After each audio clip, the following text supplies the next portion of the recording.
know why recruitment is down? They said that naval recruitment is falling short by 8,000. Yeah. And so they were trying to figure out how in the world, how are they going to do this? How are they going to fix this issue?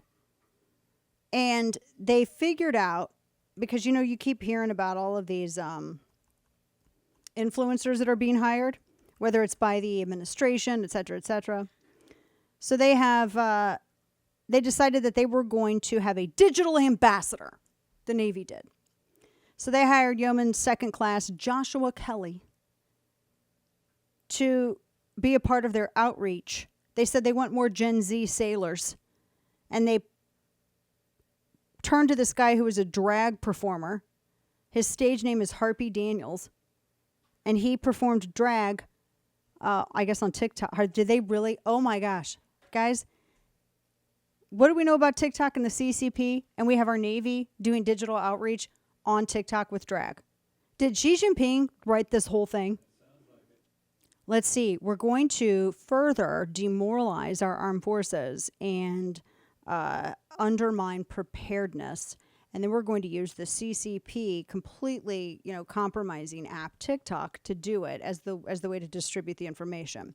So this guy, he gets all up in drag, and he announced on TikTok that he's the Navy's first digital ambassador. And he's performing in drag. Because I guess that's how they're going to try to get Gen Z. We're going to get our asses kicked in a war, aren't we? What in the world? What in the world? And then he's got a sign of him where he says, "Make America free, pro-choice, my body, my choice." Dude, you can't get pregnant. Jiminy Christmas.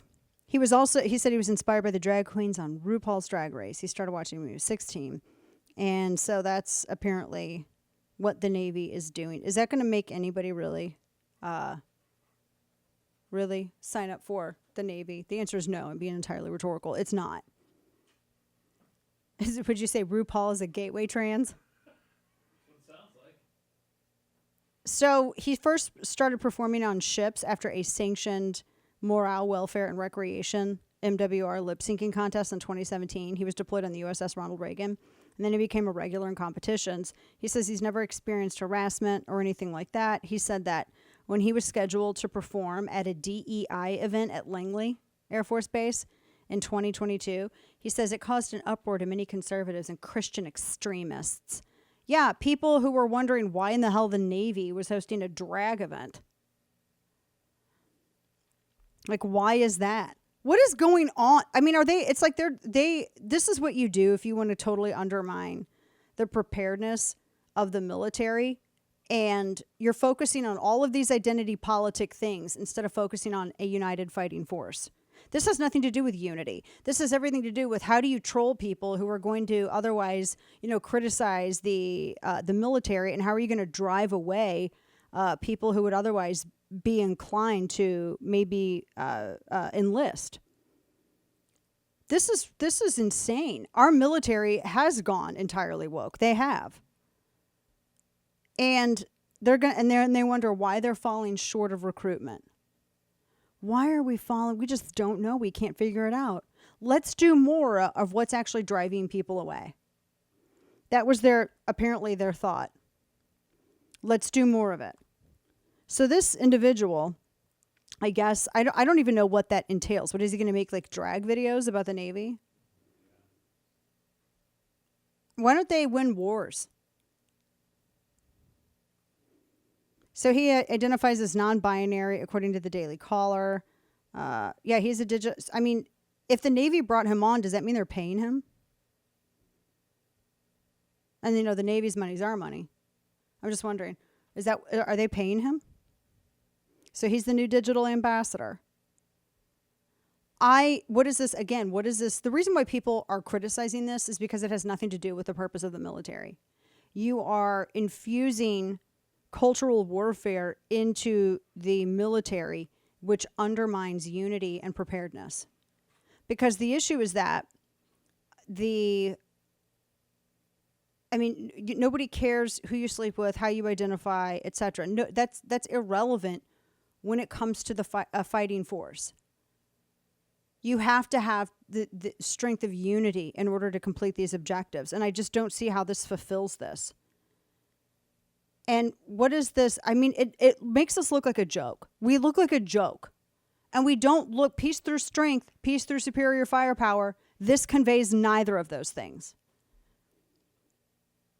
It's not going to, but that's their DEI policy update. The Navy's committed to recruit and retaining soldiers, fostering an inclusive culture. Can you kick butt? That's it. Can you fight? Do you want to fight for your country? Can you fight?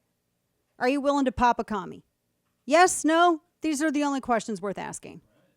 No one cares what you do in your private time. No one cares how you choose to sleep with people. No one cares if you dress up in women's clothes in your private time. Can you fight? Are you willing to fight? Are you willing to make that sacrifice? Those are the only things that matter. Everything else is a distraction, and it gets people killed.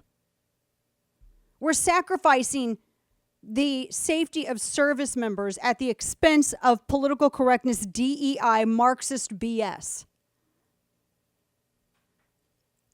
A bunch of dudes in and woman face and cosplay. So, on top of this, and I have this, I think I sent this out in your rundown, your email rundown. Bud Light is trying to make good. They're freaking out right now. I told you that we had some advertising ideas for them that they could do to help remedy this situation. So, but they think giving free beer to every wholesale employee as a way to ask for forgiveness, that's going to help. So they're handing out free beer to try to squash the backlash. I'm telling you, this is what you do. If you're Bud Light, if I was the marketing director, and if you guys steal any of my ideas, I'll come for you. Bud Light. This is how you do it. You have every single icon. Have your hardcore dudes, like the old, what they would say, like your Burt Reynolds looking dudes. Get the 80s pinups. Get your millennials. I read this story today where it said millennials hit middle age, and there was somebody that they quoted as saying that they were 44 years old and they were a millennial. Shut up, you're Gen X. You're not a millennial.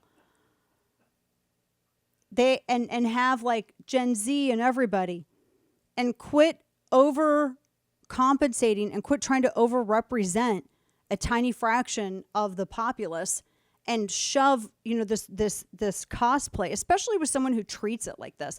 That's the thing. Can I make this point too? I was having a conversation with a friend over the weekend, and I was saying, the difference between somebody like Dylan Mulvaney and somebody like Kitty Demure, who was on Jesse Waters' program. Kitty Demure's like, no.